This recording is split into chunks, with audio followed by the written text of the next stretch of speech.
व बाबी अवश्य कराव्यात. तथापि 4 नोव्हेंबरला वैकुंठ चतुर्दशी आहे, तिचं विशेष महत्त्व आहे आणि त्या दिवशी हरिहर भेट असते.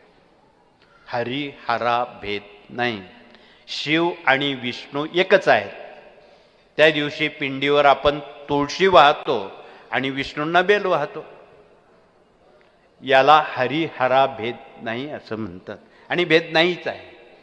तुम्ही जरी उद्या त्र्यंबकेश्वरला जाऊन चुकून तुम्ही तुळशीचं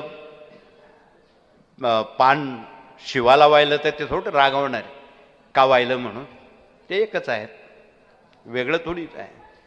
येणाऱ्या 5 तारखेला त्रिपुरारी पौर्णिमा आहे. हा फार मोठा शंकराचा उत्सव.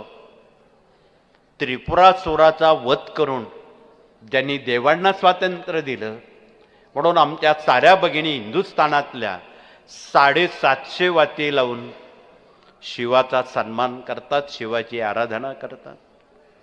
त्यानंतर आपण 9 नोव्हेंबरला